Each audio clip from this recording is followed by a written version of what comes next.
couple things. There's never been any real intent by DOJ, by the FBI to investigate this ICE officer's actions in a methodical and thorough and independent way. You have the Deputy Attorney General, another key person of the Justice Department, coming out 6 days after the shooting and saying there's not even a basis to investigate.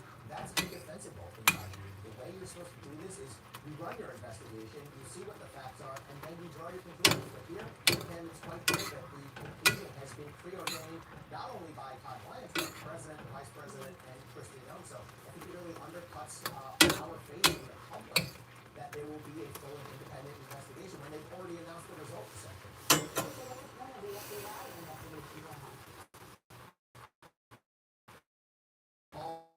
Also a very good question.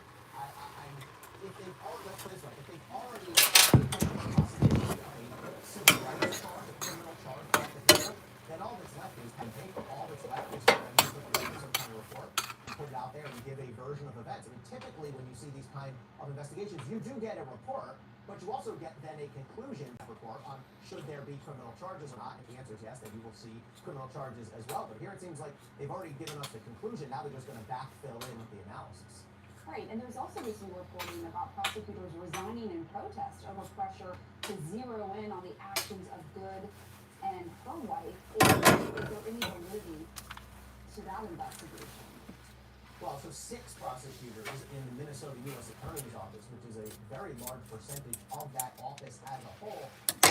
I'm going to take notice and pay attention anytime you get a mass resignation of non-political career prosecutors. These are experienced people who've been working in that office, in some cases for decades. One of the 6 who resigned was the number 2 person in that office who served through administrations of both parties. If the focus of this investigation that's going on is, well, let's look at what Renee Good and what her spouse were doing, forget about the day of the shooting. Let's look at their associations, their political beliefs, what groups or individuals they may have been communicating with. That is completely irrelevant to figuring out the details of that video that we're looking at right now. The key question with respect to whether this ICE agent's actions were justified or not justified is going to be the minute details of what happened on that shooting that day, of the way Renee Good moved the car, of the way the ICE agents moved, of what instructions were given. That's what the investigation needs to focus. A second-by-second breakdown of what happened at this incident. But if DOJ's mandate is, well, no, we're not concerned with that. We're not going to look too closely at that. Instead, we're going to look at the associations of Renee Good and her widow. That's outrageous. And I think that could give context as to why these 6 prosecutors were put. And isn't being part of activist groups protected? Right. It absolutely is. I mean, look, you won't hear the administration throw around this term domestic terrorism. It sounds like a big term. And it can be. But there is no federal crime of domestic terrorism. There is a definition given of domestic terrorism, and I don't think I've seen no evidence that anything Renee Good has done meets that definition. But there's no crime of domestic terrorism precisely because of First Amendment concerns. There have been bills proposed in Congress, but they have been rejected by Republicans and Democrats alike because of the concern of you cannot criminalize associations. You cannot make it a crime to associate with an activist group or even an extremist group. Criminality is based on conduct. If an extremist group commits an extremist criminal act, fine, you can prosecute that. But mere associations with groups and political beliefs and individuals has simply always been seen to violate the First Amendment. And that's why we don't have a domestic terrorism crime. So yes, you're right, man. Merely being an activist or even an extremist without conduct, that's not a crime, right. And that's not worth investigating. You said Valley Honey. Right. I have one more question for you on number 4. Right. The Clintons are facing threats of contempt for refusing to testify in a House Oversight Committee. Very spicy. We're getting in this news sound from the House Oversight Chairman, Republican James Former, speaking to reporters just a moment ago. What's wrong with you, stupid? Former Secretary Hillary Clinton joined her husband in providing a bipartisan lawful conservative subpoena to show up today. I think what's most disappointing to the Oversight Committee is the fact that we have, in good faith, negotiated with the Clinton's attorneys for 5 months. I'll find me some of that to go to work with. The last day we had notified us 3 days before they said that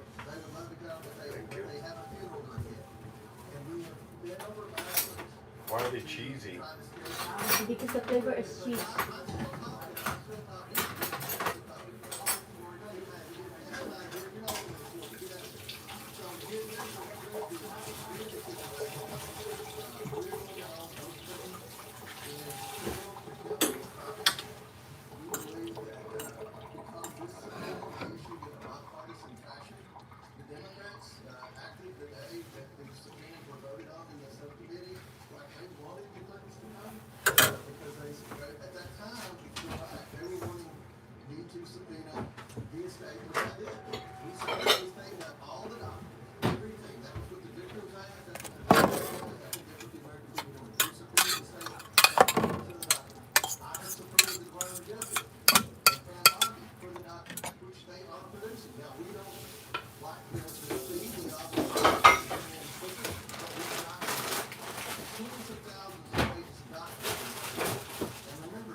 Subpoena. The estate complied with our lawful subpoena. Bill Barr, Alex Acosta came in and were deposed because of our lawful subpoena. This same lawful subpoena was issued to the Clintons, and they defied it. And you know, Bill Clinton is trying to play the victim card. Only Bill Clinton could try to triangulate something that's happened, something terrible cost to these survivors that have had to endure who knows what. Very spicy. From Epstein and Maxwell. So, and their associates. So we're trying to get Gonna burn your butt tomorrow. Once again, not a single Democrat showed up. You know how many depositions we've done? There's always a Democrat here. Former President of the United States, neither one of them. Not a single